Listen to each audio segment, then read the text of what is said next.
नमस्कार दोस्तों, मेरा नाम सौरभ श्रीवास्तव है और जैसा कि आप मुझे जानते ही हैं, मैं पिछले कुछ सालों से रिसर्च इंडस्ट्री से एसोसिएटेड हूँ। अभी तक की हमारी जो भी गाथा रही है, उसमें जो कुछ भी हमने पढ़ाया, उसमें आपने मशीन लर्निंग सीखा, थोड़ा क्लाउड कंप्यूटिंग सीखा, वायरलेस सेंसर नेटवर्क्स को हमने पढ़ाने की कोशिश की, आपको उसके पैरामीटर्स समझाने की कोशिश की। और रिसेंटली अभी अभी आप लोगों की हैवी डिमांड पे स्वाम इंटेलिजेंस पढ़ाया। स्वाम इंटेलिजेंस पे आगे भी लेक्चर्स आएंगे, क्योंकि स्वाम इंटेलिजेंस एक बार में कवर होने वाला एल्गोरिदम तो है नहीं। अभी मैंने आर्टिफिशियल वी कॉलोनी आपको पढ़ाया है। अगर आपने अभी तक वो लेक्चर नहीं देखा है तो प्लीज़ देखिए, बहुत कुछ मिस कर रहे हैं। ये लिंक है, यहाँ पे क्लिक कीजिए। इससे पहले भी वो देख सकते हैं, इसके बाद भी देख सकते हैं, आपकी इच्छा पे है। अभी तक जो कुछ भी मैंने पढ़ाया उसके लिए आप लोगों ने जितना मुझे प्यार दिया, वो आपके टेक्स्ट बताते हैं, वो आपके कमेंट्स बताते हैं, वो आपके मैसेजेस बताते हैं कि मेरा पढ़ाया हुआ आपको ना सिर्फ समझ आ रहा है बल्कि अच्छा भी लग रहा है। ये मेरे लिए बहुत ही एक सुख की बात है, मेरे खुद की आत्मा की शांति की बात है, क्योंकि मेरा मेन पर्पस जो था वो सोल पर्पस ये था कि मेरी आवाज़ ज़्यादा से ज़्यादा लोगों तक पहुंच सके। बहरहाल, अभी तक हमने जो कुछ भी पढ़ा है वो थियोरेटिकल पॉइंट ऑफ व्यू से था। वो जानना इसलिए ज़रूरी था क्योंकि अगर आप किसी के बारे में ही नहीं जानते तो आप उस पर कुछ डिज़ाइन नहीं कर सकते। तो किसी भी चीज़, कोई भी जो आप सोच रखते हैं, अगर उसको आप आकार देना चाहते हैं तो आपको प्रोग्रामिंग आनी चाहिए, आपको प्रोग्रामिंग सीखनी पड़ती है, क्योंकि एक डेवलपर ही होता है जो हमारी जो सोची हुई बात है उसको हकीकत में लेकर के आता है। तो डेवलपमेंट के लिए हम काफ़ी सारे टूल यूज़ कर सकते हैं। रिसर्च के लिए स्पेसिफिकली कुछ टूल्स लिमिटेड हैं कि यही टूल्स इस्तेमाल होते हैं। उनमें से एक बहुत ही इंटरेस्टिंग, मैं खुद कम से कम 12 साल से इस टूल के ऊपर काम कर रहा हूँ और जो कुछ भी थोड़ा बहुत मैं सीख सका हूँ वो आपके साथ थोड़े थोड़े इंटरवल्स में शेयर करूँगा। तो उस टूल का नाम है मैटलैब। और मैटलैब को लेकर के चूंकि मैं इतने सारे लोगों को पढ़ाने की कोशिश करता हूँ, या मेरे से एसोसिएटेड भी हैं जो लोग जो मुझसे फिजिकली पढ़ते हैं या मेरे लेक्चर्स लेते हैं, तो मैंने देखा है, उन्होंने भी मेरे को कहा है सर, क्योंकि जब आप कोई चीज़ बना रहे हैं और उसको जब आप प्रैक्टिकल पॉइंट ऑफ व्यू पे लाते हैं तो कोडिंग की प्रिसाइज समझ होनी चाहिए।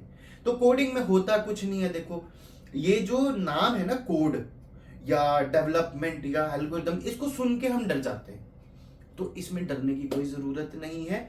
हमारी मैटलैब सीरीज में कम से कम 4 लेक्चर होंगे, ज़्यादा भी हो सकते हैं, कम तो नहीं होंगे, 4 तो होंगे ही होंगे।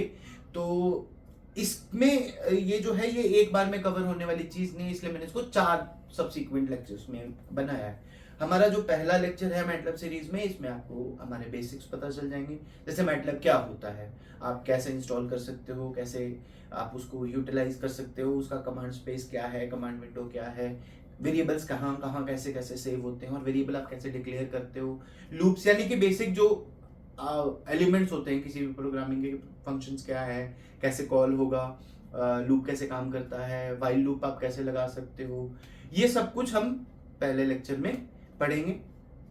इसके बाद इस पहले लेक्चर को हम एक्सटेंड करेंगे थोड़ी सी बड़ी प्रोग्रामिंग के लिए, जैसे यूटिलाइजेशन फैक्टर्स का इस्तेमाल कैसे होता है, आप कोई एल्गोरिदम कैसे डिज़ाइन कर सकते हो, उसके ऊपर पिक्टोरियल रिप्रेजेंटेशंस में उसको कैसे दिखाया जा सकता है, क्या हम क्लाउड को इम्प्लीमेंट कर सकते हैं मैटलैब के ऊपर। देखो, जब भी आज के डेट में क्लाउड कंप्यूटिंग की बात आती है ना, तो लोग बोलते हैं नहीं, आप क्लाउड कंप्यूटिंग के लिए क्लाउड सिम यूज़ करो।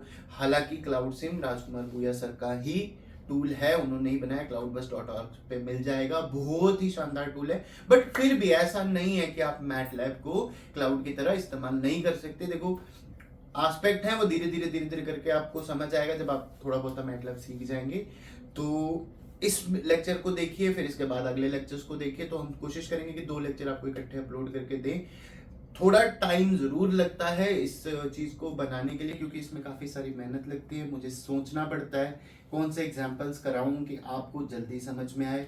इसके बाद काफ़ी सारा एडिट होता है, ताबिश इसमें काफ़ी सारा काम करता है, फिर हम एडिटिंग्स चेक करते हैं, तो थोड़ा टाइम तो लगेगा ही लगेगा। ठीक, तो ये लेक्चर देखो, आप बेसिक समझोगे, फिर इसके अगले वाला लेक्चर देखो, उससे थोड़ा कुछ एडवांस समझोगे, तीसरे लेक्चर में आप मेजरली जो एडवांस समझोगे, और चौथे लेक्चर में मैं कोशिश करूंगा कि मशीन लर्निंग को इनकोड करके आपको दिखाऊं मैटलैब के ऊपर, ताकि आप मशीन लर्निंग की प्रोग्रामिंग से भी अवगत हो जाए। ठीक, तो जो लोग मुझे जानते हैं, खम्मा गणी जो मुझे नहीं जानते, दुआ सलाम। चलो आज मैटलब शुरू कर ही लेते हैं। चलो जी। तो जैसा कि आज हम सब जानते ही हैं, पहले से जो हमारा इनिशियल वीडियो है उसको देख करके आपको ये पता लग ही गया होगा कि आज हम प्रोग्रामिंग के बारे में बात करेंगे।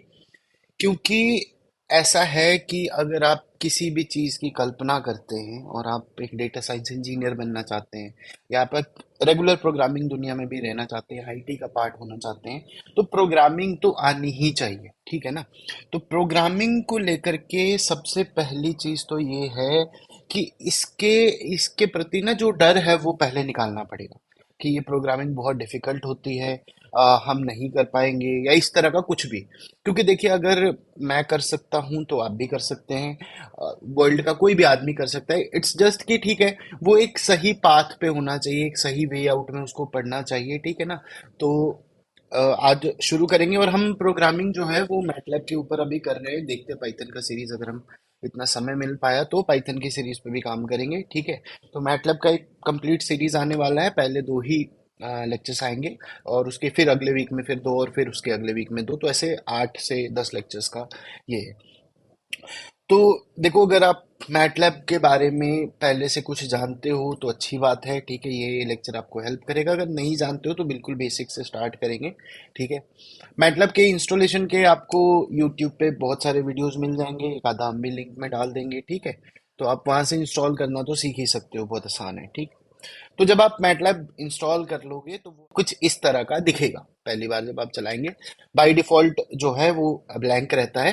तो इस तरह का ही कुछ लेआउट होता है, ठीक है। अगर आप चाहें तो आप इस लेआउट को जो है ये नॉर्मल भी कर सकते हैं। जैसे यहाँ पे देखिए होम का टैब है, तो होम के टैब में अगर मान लीजिए कि मेरे से गलती से कोई लेआउट मेरा बंद हो जाए या मेरा कहीं चला जाए, तो मैं इस यहाँ पे जाकर के ये लेआउट को जाकर के यहाँ पे डिफ़ॉल्ट कर दूंगा, तो ये बाय डिफ़ॉल्ट उसको डिफ़ॉल्ट मोड पे सेट कर देगा, जो कि ये इस तरह का है आर्किटेक्चर। और यही सबसे सही आर्किटेक्चर भी है, जिसमें हमको सब कुछ ही सामने सामने दिखता है, ठीक।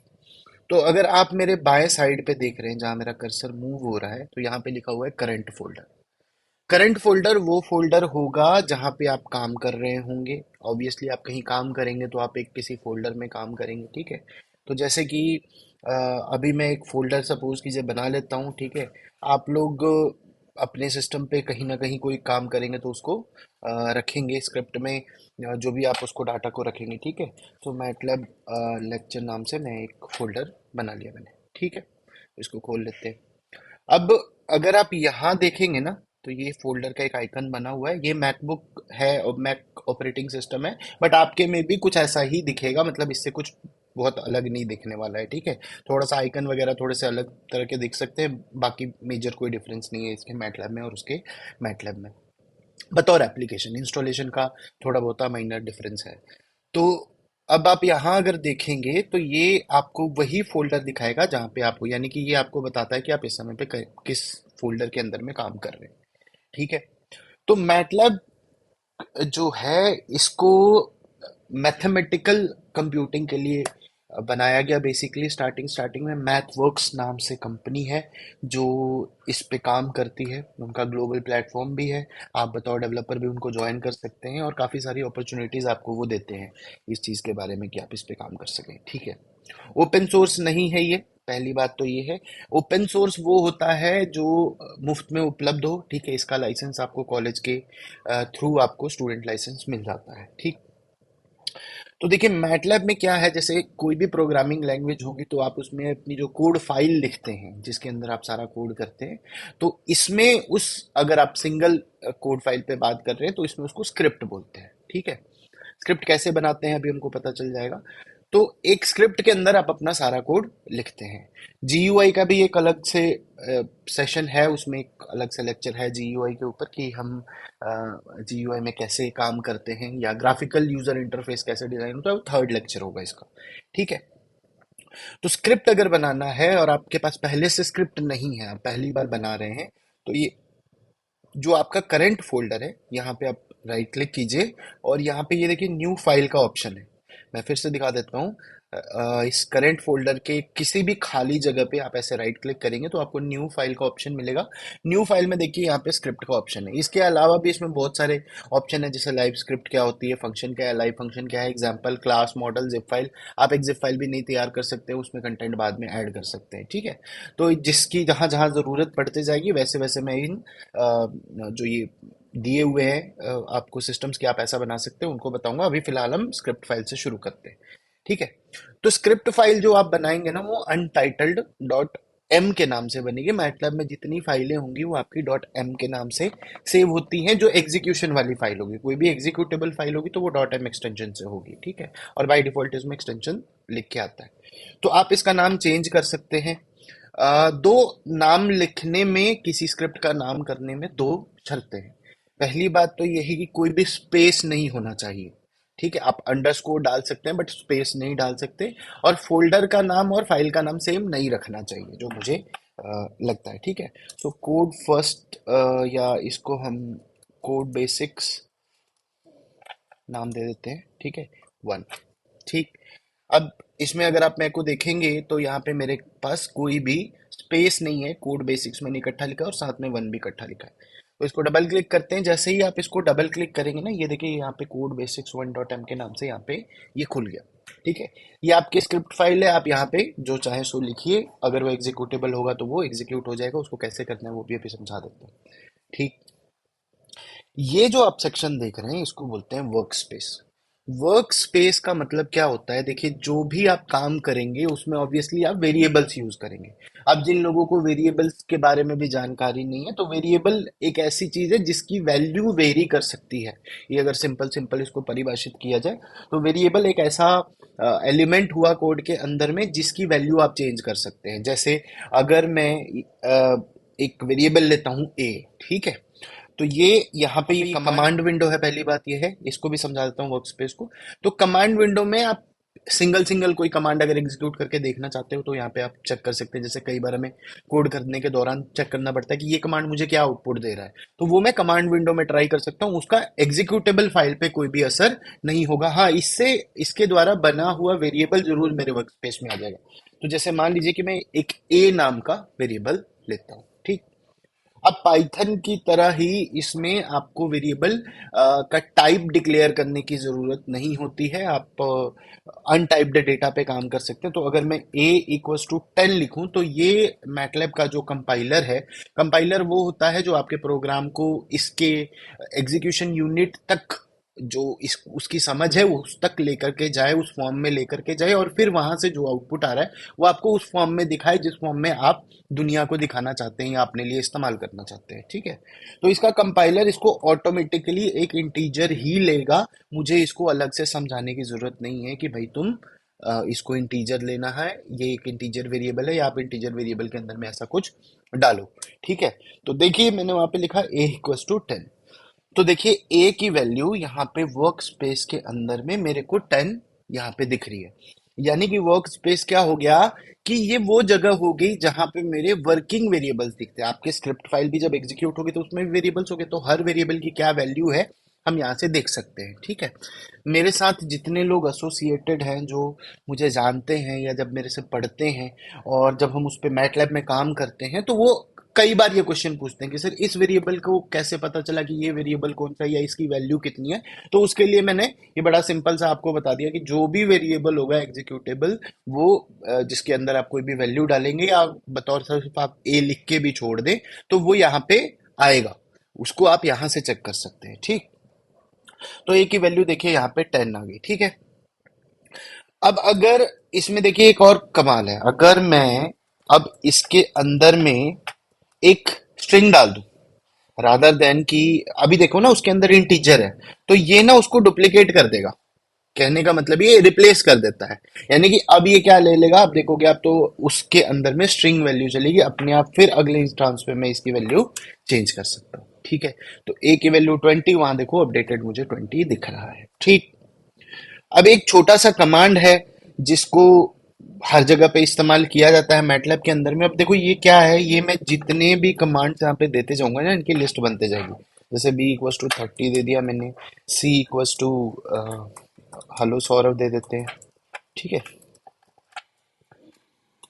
तो अब देखो ये ना मेरे सारे कमांड की लिस्ट यहाँ पे ऐसे चलते जा रही है, जितने भी कमांड दूंगा।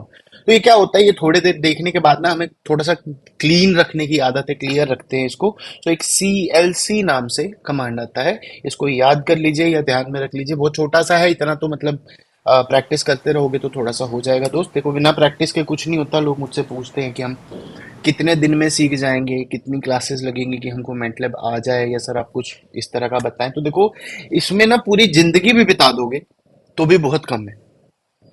और मुझे 10-12 साल हो गए अप्रोक्सीमेटली, अगर कहने जाए तो 13 साल ही हो गए कुल मिलाकर के। ठीक है, तो 13 साल में भी मुझे अभी लगता नहीं है कि मैं इतना जानता हूँ।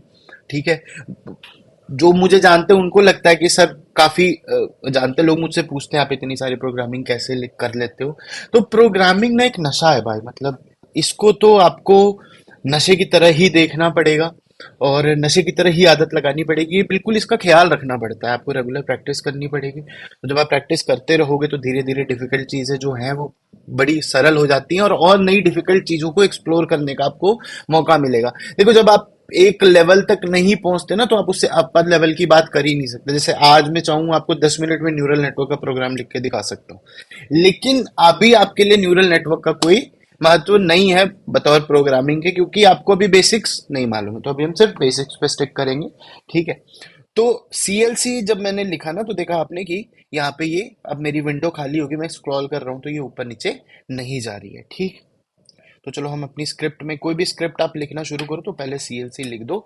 इससे क्या होगा कि मेरा प्रीवियस जो कमांड विंडो की स्क्रीन है वो खाली हो जाएगी। ठीक, अब देखिए एक और दूसरा कमांड है क्लियर।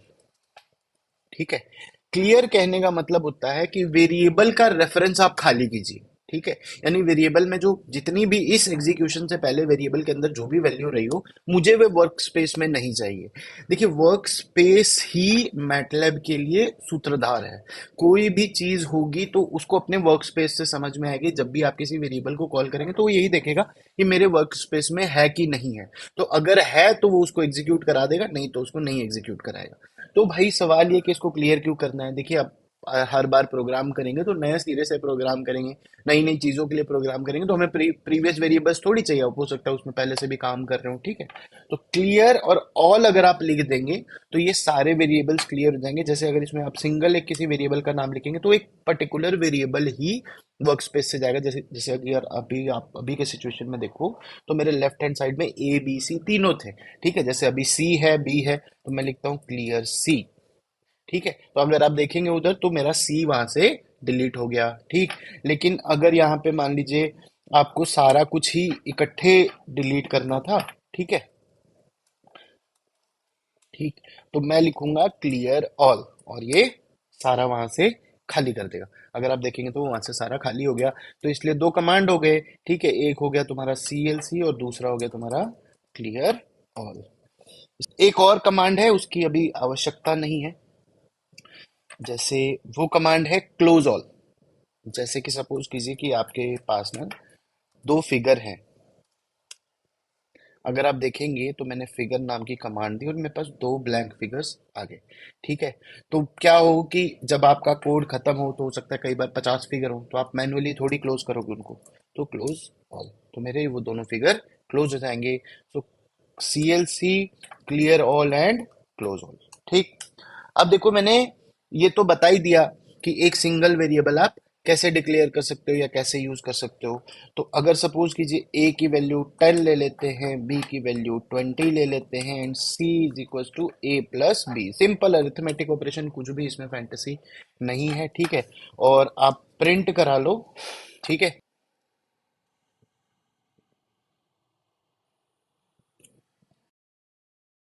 अभी तुम अगर यहाँ देखोगे तो ये 30 वैल्यू डिस्प्ले हो गई, यानी कि मेरा A और B के अंदर में जो था सम वो आ गया। ठीक, लेकिन इतने से तो हमारा मन भरेगा नहीं। ठीक है ना, तो हम चाहते हैं कि the value of the sum of A and B is 30। तो ऐसा कुछ करना है तो मुझे एक स्ट्रिंग चाहिए। ठीक है, तो एक वेरिएबल ले लेते हैं टेक्स्ट पार्ट। ठीक है, और इसमें लिखो the value of sum of A and B is, और ये इसको ऐसे बंद कर लो, ठीक है। और नंबर पार्ट जो है वो हमारा सी है। तो अब मुझे इसको कॉन्केटिनेट करना है, तो रिजल्ट पार्ट लिखेंगे, result part is equal to str string concatenate करने के लिए आप यहाँ पे टेक्स्ट पार्ट लिखो और कॉमा num to str और हमारा सी, और ये इन दोनों को कॉन्केटिनेट कर देगा। तो अब हम इसकी जगह ये जो हमने डिस्प पे लिखा हुआ है, इसकी जगह हम लिखना चाहते हैं डिस्प रिजल्ट पार्ट, ठीक है। अगर आप टैब प्रेस करोगे किसी कमांड पे या किसी वेरिएबल के आगे तो उसकी वैल्यू आ जाएगी। जैसे अगर देखो, अगर मैं यहाँ पे रिजल्ट लिख रहा हूँ और मैंने टैब प्रेस किया, तो इसके पास जो इस नाम से शुरू होता हुआ जो भी होगा वो आपको बतौर ऑप्शन दे देगा, आप सेलेक्ट कर सकते हो, एक ही होगा, तो वो ऐसे ही हो गया, ठीक है। तो अब हम इसको रन करते हैं और देखो यहाँ पे आ गया the value of sum of A and B is 30, और ये 30 चूंकि पहले से हमने प्रिंट करवा रखा था तो हम इसको नहीं प्रिंट, मतलब ये इसने इसको साथ में यहाँ पे प्रिंट करा दिया। तो अगर आप चाहते हो कि ये ना प्रिंट हो जी, ठीक है, तो या तो इसको डिलीट कर सकते हो, नहीं तो मेरे बंधु इसको कमेंट कर दो, परसेंटेज लगाने से एक पर्टिकुलर लाइन कमेंट हो जाती है। अब मैं रन करूंगा तो देखो वो सिर्फ मुझे दिखाएगा the sum of A and B is 30, ठीक। अगर कॉन्केटिनेट करना चाहते हो तो उसका एक और भी तरीका है, ठीक है। सो रिजल्ट पार्ट इजी को रिजल्ट पार्ट 1 ले लेते हैं और ये हम ले लेते हैं यहाँ पे। और अगर आप ध्यान दे रहे हो तो मैंने एक स्क्वायर ब्रैकेट लगाया है और कॉमा लगा के लिखूंगा num to str c, और फिर मैं अपना स्क्वायर ब्रैकेट बंद कर दूंगा। तो इससे भी ये कॉन्कैटिनेट हो जाएगा। यहाँ पे थोड़ा सा एक करेक्टर अलग यूज कर देते हैं जिससे हमको पता चल जाए कि ये हमारा दूसरा है। सो डिस्प रिजल्ट पार्ट 1, और इसको यहाँ पे रन कर लो, ठीक। अब वो देखो एक स्टार लगा हुआ आया और एक विदाउट स्टार लगा हुआ आ गया, तो यानी कि दोनों ही चीजें सेम काम कर रही हैं। सहूलियत है तुम्हारी प्रैक्टिस के ऊपर है, जिस तरह से चलाओगे उस तरह से चलेगा, जैसा चाहो वैसा चलाते रहो, ठीक। तो ये सिंपल वेरिएबल्स तुमको समझ में आ गए, ठीक है। अब क्या होता है देखो, इफ एल्स और फॉर, ठीक है, ये और क्लास और फंक्शन, तो आप जैसा सी प्लस प्लस में पढ़ते आए हो वैसा ही वो पाइथन में भी है, वैसा ही वो मैटलैब में भी है, वैसा ही वो जावा में भी है, वैसा ही वो किसी भी दुनिया के अदर लैंग्वेज में। जो बेसिक आर्किटेक्चर है ना वो चेंज नहीं है किसी भी प्रोग्रामिंग लैंग्वेज के अंदर में, ठीक है। तो अगर मैं यहाँ पे इफ एल्स पार्ट लेना चाहूं, ठीक है, तो अभी हम क्या करते हैं, हम ए और बी को रहने देते हैं ऐसे ही, और हम इसको कमेंट कर लेते हैं, ठीक है। तुमको ऊपर कमेंट का दिख रहा हो, परसेंटेज आर दबा दोगे विंडोज के अंदर में तब भी तुम्हारा ये कमेंट हो जाता है। तो मैंने इतना कमेंट कर दिया, ठीक। तो अब एक बड़ा सिंपल सा प्रोग्राम करेंगे जिसमें हम ये देखना चाहते हैं कि ए और बी में से बड़ा कौन है। तो इफ वाला तुम्हारा कंडीशन खत्म हो जाएगा। देखो बड़े बहुत ही सिंपल सा प्रोग्राम है, ठीक है। लेकिन क्या है कि कई बार मैं देखता हूँ ना कि सिंपल प्रोग्राम भी नहीं समझ में आता क्योंकि सिंटेक्स ही नहीं मालूम है, ठीक है। तो हम क्या करेंगे, अभी देखो यहाँ पे लिखूंगा इफ, तो ये इफ कीवर्ड उठा लेगा। तुम्हारी मर्जी है, तुम्हारी प्रैक्टिस के ऊपर है, राउंड ब्रैकेट लगाना है लगा लो, नहीं लगाना है मत लगाओ।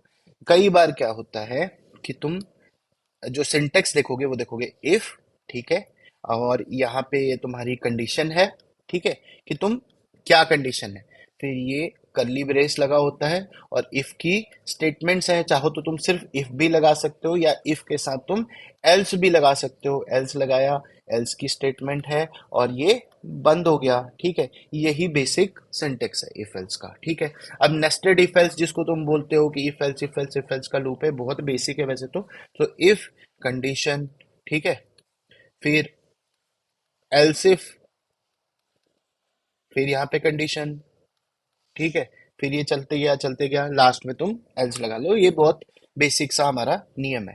तो जो ये राउंड ब्रैकेट है ये तुम्हारी इच्छा पे बंधु, लगाना चाहो लगाओ, क्योंकि देखो जैसे मैं इस समय 8 से 9 प्रोग्रामिंग लैंग्वेजेस पे काम करता हूँ, ठीक है। जावा पे भी कर लेता हूँ, पाइथन में भी कर लेता हूँ, मैटलैब पे भी करता हूँ, सी में भी प्रोजेक्ट करते हैं, सी प्लस प्लस में भी काम करते हैं, पढ़ाना भी है तो वो आना चाहिए। तो मैंने ना एक बड़ा यूनिवर्सल सा सिस्टम रखा है अपना, क्योंकि एक जगह कहीं कहीं किसी दूसरी तरह से लिखूंगा, दूसरी जगह से किसी दूसरी तरह से लिखूंगा, तो मोस्टली जो कंपाइलर हैं सी प्लस प्लस बेस्ड उनको ब्रैकेट चाहिए होता है। तो मैंने ब्रैकेट डालने की आदत बना लिया। अगर तुम सिर्फ मैटलैब तक ही सीमित रहना चाहते हो तो तुम डाल भी सकते हो, नहीं भी डाल सकते हो, ठीक है। तो अगर मैं यहाँ पे डालूं if A is greater than B, ठीक है। अब इसमें कोई करली ब्रेस नहीं डलता, जैसे कि हम यहाँ पे अपने उस पे देख रहे थे कि यहाँ पे ये देखो ये करली ब्रेस यहाँ पे मैंने डाला कि इफ के बाद, और सी सी प्लस प्लस पे काम करने जाओगे ना या जावा में काम करने जाओगे तो उसमें भी करली ब्रेस ही डलता है, लेकिन यहाँ नहीं डलता। तो यहाँ कैसे पता चलेगा कि ये इफ जो है वो कहाँ खत्म हो रहा है? तो उसके लिए एंड लगता है। इसमें जो टर्मिनेशन है वो एंड से है, ठीक है। किसी और में टर्मिनेशन किसी और तरीके से होता है। प्रोग्रामिंग लैंग्वेजेस का फर्क सिर्फ इतना है, ठीक है। तो अगर मैं इस इफ पे ऐसे क्लिक करूंगा ना तो ये देखो इसका एंड जो है ना वो अपने आप हाईलाइट हो जाएगा। इससे मुझे पता चल जाएगा कि इफ का एंड कहाँ पे है, ठीक है। तो मैंने यहाँ कहा कि अगर ए बी से बड़ा है तो तुम भाई साहब डिस्प्ले करा दो कि ए इज ग्रेटर देन बी, ठीक है ना। और जो इसका एल्स लगेगा ना, जैसे अभी हम यहाँ पे देख रहे हैं कि एल्स इसके बाहर है, ठीक है। मैटलैब में ऐसे नहीं होता। मैटलैब में जो एल्स होगा ना वो पार्ट इसके अंदर ही होगा, तो आप यहीं पे लिखोगे, चाहे एल्सिफ है चाहे एल्सेफ। हम एक एल्सिफ का भी एग्जांपल देख लेंगे, उससे क्लियर हो जाएगा। तो डिस्प बी इज ग्रेटर, ठीक है ना। अब इसको हम रन करके देखते हैं। यहाँ पे हमारा जो आंसर आएगा वो आएगा कि बी इज ग्रेटर, ठीक है। तो हम इसको रन कर लेते हैं और वो देखो मेरा जैसा कि हमने बताया था बी इज ग्रेटर लिख के आ गया, यानी कि ये लूप ठीक ही चल रही है, ठीक है। आप लूप को भी स्टेप बाय स्टेप चेक कर सकते हैं, ठीक है, वो भी दिखा देंगे। तो इसमें क्या होता है, कई बार मल्टीपल कंडीशंस भी आ जाती हैं। मल्टीपल कंडीशंस के लिए आपको पता है कि हम एंड लगाते हैं, ठीक है। तो अगर मेरे पास यहाँ क्वेश्चन होता कि सी भी बड़ा है कि नहीं, मतलब ए बी और सी में से, तो मैं क्या करता है यहाँ पे डबल एम्परसेंड लगाऊंगा और एक कंडीशन एक्स्ट्रा डालूंगा, and A should be greater than C, है ना। मतलब ए को बी से भी बड़ा होना पड़ेगा एंड साथ में ए को सी से भी बड़ा होना पड़ेगा, तो ए सबसे ग्रेटेस्ट आएगा। तो अब यहाँ पे स्टेटमेंट थोड़ी सी ऑल्टर करते हैं। सो ए इज ग्रेटेस्ट लिख देते हैं। और अब देखो जहां एल्स था वहां मुझे एक एल्स इफ, क्योंकि बी भी तो बड़ा हो सकता है ना, अभी तो आपको ऊपर पता है ना, कंपाइलर को नहीं पता ना। So else if B is greater than A and B is greater than C, तो यहाँ पे मैं बी इज ग्रेटर की जगह ग्रेटेस्ट लगा देता हूँ, ठीक है। और तीसरा कंडीशन चेक करने की तो जरूरत ही नहीं है, अगर दो नहीं होंगे तो मेरा सी ही सबसे बड़ा होगा, ठीक है। तो सी इज ग्रेटेस्ट मैंने करा दिया। अब मैं इसको रन करता हूँ तो वहाँ पे सी इज ग्रेटेस्ट आ गया। ऑब्वियसली सी जो है ए और ए प्लस बी का जो सम है। अब अगर मैं यहाँ पे ए माइनस बी कर दूंगा, ठीक है, तो हमारा बी ग्रेटेस्ट आ जाएगा, ठीक है। बी ग्रेटेस्ट आ गया, यानी कि ये बिल्कुल ठीक चल रहा है अपना, ठीक है। इफ एल्स समझ में आ गया आपको, वेरिएबल समझ में आ गए, ठीक है। अब देखो क्या है कि इफ एल्स हो गया, ठीक। इसके बाद आपको लूप्स बहुत जरूरी हैं, ठीक है। तो जो लूप का बेसिक आर्किटेक्चर होता है मैं एक बार समझा देता हूँ। वैसे आप लोगों को ये समझाने की बिल्कुल भी जरूरत है ही नहीं कि लूप कैसे काम करता है, फिर भी ठीक है, कुछ मेरे कम उम्र के साथी भी अगर इसको देख रहे होंगे तो उनको भी थोड़ी सी प्रोग्रामिंग समझ में आ जाएगी। कई बार उन बेचारों को नहीं पता होता, ठीक है। जो लोग मैच्योर हैं, पहले से कहीं काम कर रहे हैं, प्रोफेसर हैं, डेटा साइंस में इंजीनियर वगैरह हैं, उनको तो ऑब्वियसली ये सब कुछ पता होगा, ठीक है। तो लूप का एक बड़ा बेसिक सा देखो, लूप ना तीन तरह के, फॉर वाइल डू वाइल, ठीक है। अभी हम फॉर और वाइल डिस्कस कर लेंगे, ठीक है। डू वाइल की जब जरूरत पड़ेगी तब वहां पे उसको इस्तेमाल करेंगे। तो फॉर आप लगाते हो, यहाँ पे आपका वेरिएबल होता है, आप इनिशियलाइज करते हो, ठीक है। और यहाँ पे आप क्या कराते हो, वेरिएबल के साथ कंडीशन पुट करते हो, ठीक है। और यहाँ पे आपका इंक्रीमेंट या डिक्रीमेंट का ऑपरेटर होता है, ठीक है। इंक्रीमेंट स्लैश डिक्रीमेंट, ठीक है। इंक्रीमेंट का मतलब बढ़ाना और डिक्रीमेंट का मतलब घटाना। और इसके अंदर ये बॉडी होती है, इस लूप की बॉडी कहने का मतलब ये है कि आप जो भी लिखना चाहते हो, और ये एंड होता है। तो लूप चलता कैसे है, ठीक है ना। जैसे कई सारे मेरे दोस्तों को अगर ये थोड़ा सा लूप का आइडिया ना हो तो मैं दे दूं। जैसे सपोज करो मुझे एक एक से लेके 10 तक का नंबर प्रिंट कराना है, ठीक है। तो फॉर लिखूंगा मैं, फॉर तो मेरे सिंटेक्स में ही है, ये हर जगह फॉर ही है। इसको ऐसा कोई ये नहीं है, कोई दूसरा ये नहीं है सिवाय पाइथन के, ठीक है। उसमें एक दूसरा सिस्टम है, वो भी समझा दूंगा। सो फॉर वेरिएबल सपोज कर लो, अब यहाँ पे आप अगर सी सी प्लस में करोगे तो int I equals to one, चूंकि आपको वन से प्रिंट कराना है। I should be less than equals to 11, ठीक है। लेस देन इक्वल तो मतलब 1 से लेके 11 तक प्रिंट हो जाएगा, लेस देन इक्वल टू 10 कर देंगे तो 10 तक प्रिंट हो जाएगा, और मुझे बढ़ते क्रम में चाहिए तो मैंने लिखा आई प्लस प्लस। ठीक है, और यहाँ पे मैं जो भी है प्रिंट या डिस्प्ले या जो भी आपका इसका प्रिंट कराने का जो भी कमांड हो आप वो प्रिंट कराइए, और यहाँ पे जो भी अगर नंबर से स्ट्रिंग में कन्वर्ट करना है या कोई अदर फॉर्मेट होगा तो उसमें कीजिए, और ये आपका प्रिंट हो गया। तो अब यहाँ पे क्या होगा, देखो आई की वैल्यू ना स्टार्टिंग में क्या आ रही है, 1 आ रही है। तो यहाँ पे क्या होगा कि कंपाइलर जो है इसकी वैल्यू 1 लेके चलेगा स्टार्टिंग में। ठीक है, उसके बाद वो कंडीशन पे जाता है, नीचे नहीं जाता, पहले पहले वो कंडीशन पे जाता है, देखता है कि मेरा कंडीशन वैलिडेट हो रहा है कि नहीं। तो मेरी कंडीशन क्या है, I should be less than equals to 10। ठीक है, तो आई की वैल्यू अभी कितनी है, 1, और ये लेस देन इक्वल्स टू कितना होना चाहिए, 10 के। तो ये क्या करता है, इंक्रीमेंट करेगा, तो यहाँ पे 1 तुम्हारा प्रिंट हो जाएगा, फिर 2 प्रिंट होगा, 3 प्रिंट होगा, अप टू 10 प्रिंट होगा। फिर आई की वैल्यू हो जाएगी 11, यहाँ पे कंडीशन होगी फॉल्स, तो वो अंदर जाना बंद करेगा और इस लूप को टर्मिनेट कर देगा। ये बेसिक बेसिक कंडीशन है। ठीक है, इसी चीज को यहाँ पे लिखना है। तो यहाँ पे देखो करली ब्रेस नहीं है, पहले ही समझा दिया था। राउंड ब्रैकेट तुम्हारी मर्जी पे है, लगाना है लगाओ, नहीं लगाना है मत लगाओ। ठीक है, और टर्मिनेट जो होता है वो एंड से होता है। ठीक है, तो यहाँ पे अब हम इसको कमेंट कर देते हैं। ठीक है, क्योंकि तुम समझ चुके हो तो हम इसको कमेंट कर लेते हैं, काहे को फालतू प्रिंट करवाना है। ठीक, तो हम क्या करते हैं, वही जो वहां पे किया वो हम यहाँ पे करते हैं। तो फॉर, अब तुमको बताना पड़ेगा कि किस वेरिएबल में डाल रहे हो। ठीक है, तो राउंड ब्रैकेट लगा लो, फॉर आई इक्वल्स टू 1:2। अब यहाँ पे देखो, वहां जो कंडीशन क्या था कि आई 1 होना चाहिए स्टार्टिंग में, ये देखो हमारे पास यहाँ पे कंडीशन क्या लगा रखी है कि आई 1 होना चाहिए, फिर यहाँ पे हमारा ये कंडीशन है कि कहाँ तक जाना चाहिए। तो ये मेरा कंडीशन क्या है, यहाँ पे इस टू से लगता है, मतलब डबल डॉट लगाओगे तो ये क्या करेगा, 1 से 10 का लूप बना देगा। ठीक है, और इसको तुम क्या करो, इसको तुम डिस्प करा लो आई को। ठीक, चलो ये देखो, ये तुम्हारा 1 से लेके इसने 10 तक यहाँ पे छाप दिया। ठीक, ये बड़ा सिंपल सा लूप था। ठीक है, तो बाकी कॉम्प्लेक्स लूप भी ऐसे ही डिजाइन हो जाते हैं। ठीक, अब अगर सपोज करो कि तुम इसमें चाहते हो, जैसे इंक्रीमेंट और डिक्रीमेंट में कंडीशन होती है, कई बार तुमको ज्यादा इंक्रीमेंट चाहिए, जैसे अब 10 के बाद तुमको 30 वैल्यू चाहिए। ठीक है, तो जितना ज्यादा चाहिए उतना इसके बीच में डाल दो। जैसे मुझे 1 के बाद 2 का इंक्रीमेंट चाहिए, 1 का नहीं चाहिए। बाई डिफॉल्ट देखो 1 2 3 4 एक एक का इंक्रीमेंट कर रहा है, अब मुझे 2 का चाहिए, तो अब 1 के बाद 3 आएगा, 3 के बाद फिर 5 आएगा, 5 के बाद 7 आएगा, इस तरह की हमारी आउटपुट आएगी इससे।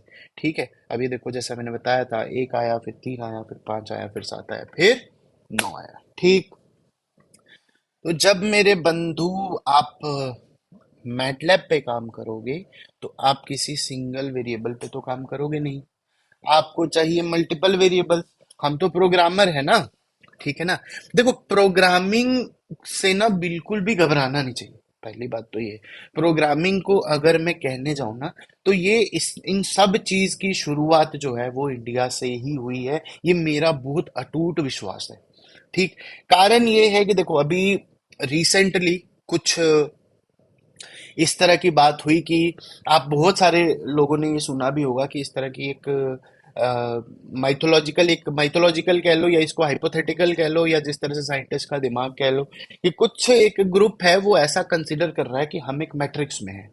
ठीक है, और ये सब कुछ एक गेम का पार्ट है, और हम सब इसके प्लेयर्स हैं। ठीक है, और हम ये खेल रहे हैं। ये थ्योरी ना अब आई है, 2-4 साल पहले। ठीक है, तब हमको ये समझ में आ रहा है, या इस तरह की दिमाग आ रही है, अभी ये कंफर्म्ड नहीं है लेकिन फिर भी ये थ्योरी आई है। और हम तो पहले दिन से ही जानते हैं मेरे बंधु कि जो कुछ हो रहा है वो ईश्वर की मर्जी से हो रहा है, जो आगे भी होगा वो भी ईश्वर की मर्जी से होगा, वही इस खेल को चला रहा है। आन भी मैं हूँ, मान भी मैं हूँ, इस जीवन की शान भी मैं हूँ, ज्ञान भी मैं हूँ, दान भी मैं हूँ, जीवन का अभिमान भी मैं हूँ, जीत भी मैं हूँ, हार भी मैं हूँ, इस जीवन का सार भी मैं हूँ, संत भी मैं हूँ, अंत भी मैं हूँ, और आदि और अनंत भी मैं हूँ। कृष्ण जी का साफ साफ शब्द है। ठीक है ना, आदि भी वही है, अंत भी वही, जब सब कुछ पहले से उनका ही किया हुआ तय है। ठीक है, इसी थ्योरी को अब हम इस तरह के हाइपोथेटिकल एक जो उनकी थ्योरी है वो उस पे हम बात कर रहे हैं, या उस तरह से उसको प्रेजेंट कर रहे हैं। तो अ, जो आज के हमारे अ, विचारक हैं, जो लोग इस चीज पे अपनी बुद्धि रखते हैं, वो सारे यही मानते हैं कि भारत के अंदर में या इंडिया के अंदर में बहुत बड़े बड़े ऐसे पहले साइंटिस्ट हुए थे, हमारा ब्रेन का लेवल बहुत अच्छा था पहले और इंडिया से, बट इंडिया जो है ना वो बहुत अच्छा मार्केटियर नहीं रहा है। मार्केटियर कहने का मतलब ये है कि जो मार्केट कर सके है ना अपनी, जो उनको जो कुछ भी, आपको पता है ये बात मेरी कही हुई नहीं है, अक्षत गुप्ता सर की है, आपको सबको मालूम है, मैं अक्षत गुप्ता सर को बहुत अडोर करता हूँ। तो उन्होंने ये बोला कि हम मार्केटियर बहुत अच्छे नहीं रहे थे। जैसे इंडिया में सबसे पहले सर्जरी जो है शल्य चिकित्सा जिसको आप बोलते हो, वो इंडिया में इजाद हुई, ठीक है, और पहले और अब जाकर के उसको आप प्लास्टिक सर्जरी का नाम दे रहे हो, ठीक है। तो इस पे भी एक संहिता है, उसमें प्रॉपर एक नॉलेज है। ये सब कुछ अक्षत गुप्ता सर का ही बताया हुआ, और ये मेरा भी एक बड़ा स्ट्रांग बिलीव है कि हमको इंडियंस को तो बिल्कुल भी प्रोग्रामिंग से नहीं डरना चाहिए, क्योंकि ये सारा एल्गोरिदम मैथमेटिक्स स्ट्रक्चर जो है ये हमने पहले ढूंढा, हमने पहले डिस्कवर किया, बस हम मार्केट नहीं कर पाए, या जिनको पहले से पता था उन्होंने आगे बांटा नहीं, ठीक है, वो अपने तक ही रख लिया। इसीलिए मैं चाहता हूँ कि मैं बांटूं, मतलब जितना मुझे आता है मैं आपको भी सिखाऊं, ताकि आगे भी नाम हो इस चीज को, आगे भी लोग समझे। तो अब हम वापस आ जाते हैं अपने ये पे। तो अब हम देखो लूप समझ गए, ठीक है। अब इसके बाद जो एक बेसिक कॉन्सेप्ट में आता है दैट इज कॉल्ड अरे, ठीक है, या आप एरे भी बोलते हो, ठीक। तो एरे क्या होता है मेरे बंधु? एरे कलेक्शन होता है, ठीक है, सिमिलर काइंड ऑफ ऑब्जेक्ट्स का, ठीक है। अब चूंकि प्रोग्रामिंग एडवांस हो चुकी है, टूल्स भी एडवांस हो चुके हैं, कंपाइलर्स भी, सी प्लस प्लस बड़ा बेसिक सा कंपाइलर था, फिर भी काफी सारे प्रोग्राम्स लिख देता था। तो अब जो है, अब ऐसे भी उपाय हैं, जैसे पहले भी थे, ये उसको आप स्ट्रक्चर बोलते थे कि एक ही वेरिएबल के अंदर में आप कुछ भी रख लो, स्ट्रिंग भी रख लो और ये भी रख लो, तो वो इसमें भी हो जाता है, बट थोड़ा और सरल तरीके से हो जाएगा। स्ट्रक्चर भी बन जाता है बट बड़ा सरल तरीके से हो जाता है। तो उसको क्या कहते हैं उस पर भी हम आएंगे। तो पहले समझ लो कि इसमें एरे क्या होता है, ठीक है। एरे कलेक्शन हो गया नंबर्स का। जैसे अब हम इसी लूप को वापस लिखते हैं, फॉर आई इक्वल्स टू 1:10, ठीक है। अब मैं चाहता हूं कि इस लूप के अंदर में, ठीक है, ए और बी का, जैसे मैं एक लीनियर इक्वेशन अगर सोचने जाऊं, तो A X plus B is equals to 0 होता है। ये मेरा लीनियर इक्वेशन है, ठीक है। ए और बी जो है आर्बिटरी कांस्टेंट है, और एक्स जो है वो एक वेरिएबल होता है, सिंपल सी बात, ठीक है। यही लीनियर इक्वेशन का फंडा है। तो यहाँ पे जो है मेरा वेरी आई कर रहा है, ए और बी की वैल्यू मेरे पास फिक्स है, ठीक है। तो मैं क्या करता हूँ, मैं रिजल्ट एरे नाम से एक वेरिएबल बना लेता हूँ, ठीक है। इसमें आपको पहले से बताने की जरूरत नहीं है कि आपके एरे का साइज क्या रहेगा, आप उसको कितना डिफाइन करना चाहते हो। इसमें ऑटोमेटिकली आप बहुत बड़े लेंथ का बना सकते हो, कोई उसमें दिक्कत है नहीं, ठीक है। तो रिजल्ट एरे में मैं चाहता हूं ए एक्स प्लस बी का मेरे को वैल्यू मिल जाए। ए की वैल्यू हमने ऊपर ले रखी है, देखो ए की वैल्यू हमने 10 ले रखी है, बी की वैल्यू हमने 20 ले रखी है, और एक्स यहाँ पे वेरी कर। तो मैं रिजल्ट एरे, ठीक है। अब देखो इसमें एक एरे के साथ में आप कोई भी दुनिया का मर्जी प्रोग्रामिंग लैंग्वेज देखो, ठीक है, सारे ये जो इंडेक्स सिस्टम है उसको कैसे काउंट करते हैं, वो काउंट करते हैं कि ये 0th पोजीशन है,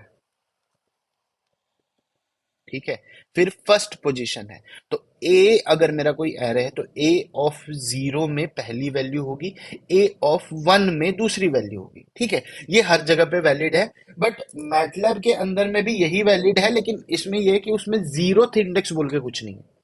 मतलब कि अगर मैं ऐसे बोलूं कि ए ऑफ 0 इज इक्वल टू 23, ये तो हमने वेरिएबल को इनिशियलाइज करना सीखा था ना, जैसे अगर ए को 23 दे दो, ए को 23 आ गया, ठीक है। तो ए ऑफ 0 में अगर मैं 23 वैल्यू डालूं, ठीक है। अच्छा, एक और बात है कि ये स्क्वायर से इसमें हम एरे नहीं डिफाइन करते, पहले तो यहाँ पे सिंटेक्स एरर आएगा, इनवैलिड एक्सप्रेशन, ठीक है। तो भैया सब जगह पे जहां स्क्वायर ब्रैकेट से चलता है तो मैटलैब थोड़ा सा अलग चलता है, तो ये एक राउंड ब्रैकेट से चलता है, ठीक है। अब ये बोलेगा, देखो पहले क्या था, इनवैलिड एक्सप्रेशन, यानी कि जिस तरह का तुमने एक्सप्रेशन दिया है वो इस स्ट्रक्चर पे एप्लीकेबल नहीं है। देखो एरर से ना दोस्ती करनी चाहिए, एरर आपको सिखाता है कैसे काम होता है, कैसे नहीं काम होता है। तो अगर मैं यहाँ ए ऑफ 0 इक्वल टू 23 लिखता हूँ, तुम बॉटम में देखो यहाँ पे ए ऑफ 0 अगर 23 लिखता हूँ, तो ये अब मुझे इंडेक्स का एरर देगा, एक्सप्रेशन का नहीं। तो देखो, array indices must be positive integer और लॉजिकल वैल्यूज, यानी कि यहाँ का ए जो है, यहाँ का एरे जो है वो 1 से स्टार्ट होगा, मतलब यहाँ ए 1 ही ए 0 है।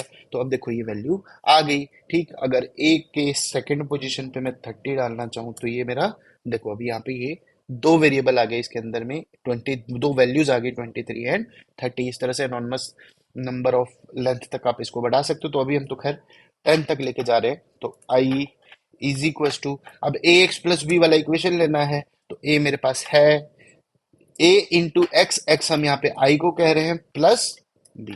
ठीक, और यहाँ पे आप ऐसे करो कि डिस्प्ले करा दो रिजल्ट एरे को, और हम इसको रन कर लेते हैं। ठीक, अब यहाँ ये देखो, तो अगर इसको सॉल्व करोगे तो ए की वैल्यू थी 10, बी की वैल्यू थी 20, तो 10 इंटू आई प्लस 20, पहली वैल्यू 30 हो गई। इसी तरह से आगे देखोगे तो आगे की वैल्यूज मिल जाएंगी। ठीक, तो देखो तुमको ये समझ में आया, ठीक है ना, कि ये एरे ऐसे काम कर रहा है और ये चीज ऐसे चल रही है। ठीक है, या इफ तुम ऐसे लिख सकते हो। ठीक, अब तुम सपोज करो थोड़े देर तक काम इसमें कर रहे हो, ठीक है, तो ऑब्वियसली तुम रोज रोज काम करोगे, ठीक है ना। कई बार ऐसे होगा कि तुम्हारा कुछ बहुत एक तुमको मल्टीपल सेक्शंस में काम करना पड़ेगा। जैसे मैं यहाँ की फाइल को किसी और फाइल में इंपुट कर रहा हूँ, कई बार इतना बड़ा कोड फाइल हो जाता है और उसको चलने में इतना समय लगता है कि उसके नीचे वाले, हमको नीचे वाले कोड की जरूरत है और ऊपर वाले कोड की बार बार जरूरत नहीं है। तो हम क्या करते हैं, हम उसका जो आउटपुट है उसको सेव करना पड़ेगा ऑब्वियसली तुमको। तो उसके लिए ना यहाँ पे मैटलैब के अंदर में मैट फाइल्स होती हैं। ठीक है, मैट फाइल क्या होता है, इसका आप ऐसे समझ लो कि इसके लिए वो एक डेटाबेस की तरह है। ठीक है, तो देखो जैसे ये हमने ये सारा कुछ लिखा था, मैं क्या करता हूँ, मैं इसको अनकमेंट कर देता हूँ। ठीक है, अनकमेंट करने के लिए वो परसेंटेज हटा दोगे तो अनकमेंट हो जाएगा, या फिर सेलेक्ट करके परसेंटेज आर प्रेस कर दो। एक कमेंट एक अनकमेंट से हटता है, मतलब देखो यहाँ पे मैंने मल्टीपल डाल दिए थे तो ये यहाँ पे ऐसे है, यानी कि इसका एक लाइन चला गया होगा। अब देखो मैं चाहता हूं ना कि ये रिजल्ट एरे की वैल्यू सेव हो जाए। अब देखो मेरे वर्क स्पेस में कुछ भी नहीं है, अभी खाली है। ठीक, तो मैं यहाँ पे लिखूंगा एक सेव कमांड। ठीक है, फिर सेव कमांड के अंदर में सबसे पहले मैं अपनी मैट फाइल का नाम लिखूंगा, मैं जिस नाम से इस मैट फाइल को सेव करना चाहता हूँ। ठीक है, सो एरे रिजल्ट नाम से मैं इसको सेव करना चाहता हूँ। तुम वेरिएबल्स का नाम अलग अलग रखना सीख लो, वो सही रहेगा। और इस तरह से जो अनोटेशन है वो भी एक हिसाब से होनी चाहिए, सब कुछ भी अनोटेट नहीं कर सकते, क्योंकि आगे वाले प्रोग्राम में तुम कहीं से जाओगे प्रोग्रामिंग छोड़ के तो आगे वाले को भी जरूरत पड़ेगी, उसको भी पता होना चाहिए। और डॉक्यूमेंटेशन बहुत इंपॉर्टेंट होती है किसी भी प्रोग्रामिंग इंडस्ट्री में, अगर तुम मल्टीपल लोगों के साथ काम कर रहे हो। ठीक है, सो एरे रिजल्ट, और यहाँ पे मैं क्या करूंगा, मैं अपने एक वेरिएबल का नाम यहाँ पे लिख दूंगा जो मुझे यहाँ सेव कराना है। ठीक है, और यहाँ पे सेमीकोलन लगा दिया। सेमीकोलन से क्या होता है और सेमीकोलन नहीं लगाओगे मैटलैब के अंदर में तो क्या होता है, देखो ऐसा कुछ नहीं है कि अगर तुम सेमीकोलन नहीं लगाओगे तो कोई एरर आएगा।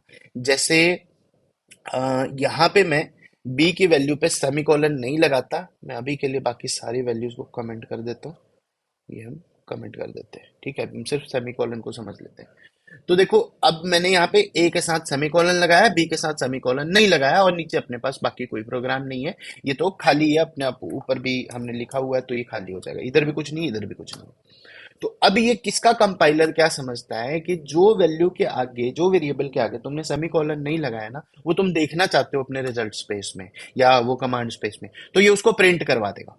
ठीक है, अब देखो वहां पे बी की वैल्यू 20 प्रिंट हो गई। तो कहीं तुम्हारे पास कुछ ऐसा वेरिएबल कमांड आउटपुट में आ रहा हो जो तुमने प्रिंट नहीं करवाया है, तो समझ लो कि तुम सेमीकोलन लगाना भूल गए। अब यहाँ पे मैं ए की वैल्यू, अब यहाँ दोनों को मैंने कमेंट कर दिया तो देखो मेरे पास स्क्रीन खाली होगी।